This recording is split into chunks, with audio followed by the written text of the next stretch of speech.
It is my pleasure to introduce Lisa Ahmadi. She's a director and curator of Asia Contemporary Art Forum, dedicated to supporting and showcasing outstanding artists, art professionals, and institutions from across all regions of Asia and the United States and beyond. Lisa.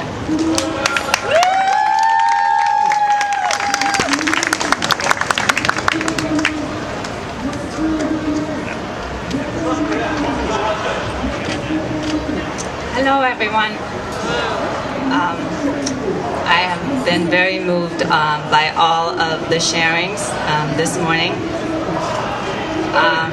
My heart is open, and I have also received so many heartfelt messages from friends and colleagues from around the world, and I've been invited to speak on behalf of Afghan artists and cultural workers.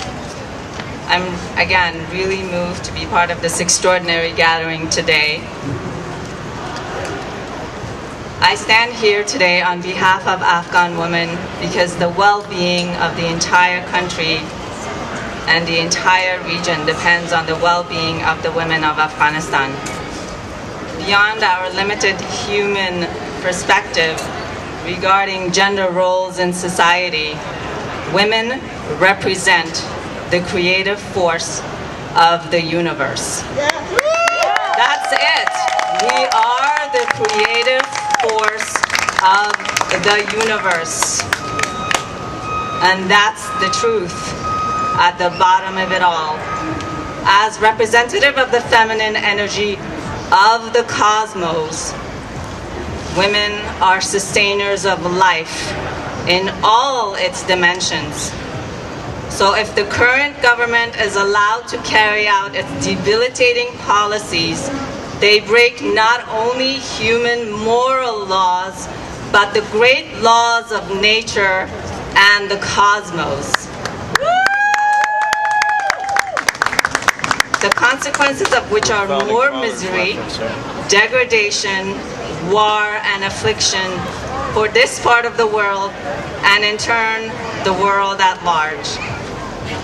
Let us not forget that it was all those decades of war with abandoned Afghan boys growing up in refugee camps, caught in the clutches of violence, without the soul nourishing love of their mothers and wise teachings of their women folk that led to the creation of the Taliban in the first place. Despite all the trauma, the Afghan women have been resilient throughout every stage of the country's trajectory of conflict, and they will continue to be the ultimate saviors of that land. Mark my words. So today, I'm not here because I see the women of Afghanistan as victims who need to be saved. I'm here to acknowledge their ongoing courage, their strength, and perseverance. They face, once again, threats to who they are, limitless beings, and yet they are refusing to circumvent to helplessness. They are out marching in the streets, having their voices heard in numerous ways right now. After years of working as a curator and educator, I recognize that my work revolves around loving artists. To be clear, I fall in love with their commitment to art. I have become far less interested in the objects that artists produce and more focused on highlighting their journey and the profound research and the processes that they are engaged in. Curating, therefore, has become so much more than making an exhibition. It is the support of the spirit and the specific energy that fuels an artist's actual being, their life force within. There are people right now who are concerned about protecting artworks at the National Museum in Kabul. I respect their mission. However, my concern is for the living artists in various cities of Afghanistan who want nothing more than to live and breathe their art, to practice and develop their art. We must recognize that the art world is a global community, and it is functioning because artists around the world contribute to its ecology. If we are talking about inclusivity, democracy, and equity, then let us actually show it by taking action. The international art community can act by exerting pressure on politicians, offering invitations for residencies, support letters for visas, creating university or other art positions, and obtaining legal and financial support for those artists who want to and need to leave Afghanistan for now. Ultimately, however, we cannot have them all leave. Ultimately, Afghan artists, like all artists, want to master their own destiny.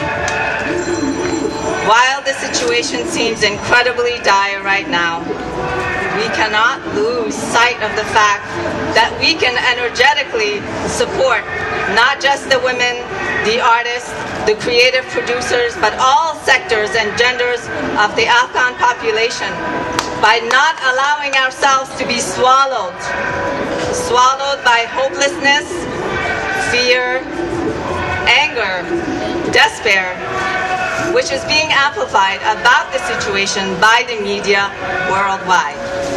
While these emotions are real and valid, if we allow them to take over our minds, they only lead to passivity, helplessness, and resignation. Yes, there are many ways we can take action. And Zainab called for a ritual right before me. So how about we do that right now? We can focus and use what they need most urgently and preciously. We can use our imagination. We must focus our minds like artists on seeing and projecting love, safety, security, education, prosperity, and freedom towards the people of Afghanistan on a daily basis.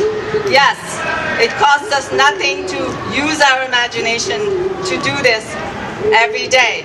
It costs us to connect to the divine light within each and every one of us, the creative force, and our feminine uterus, our capacity to create peace. It doesn't just happen by taking action. It happens by cleansing our hearts and focusing our minds. Let us join in a ritual of energetic solidarity that is most preciously needed to change the course of policy and circumstances in Afghanistan.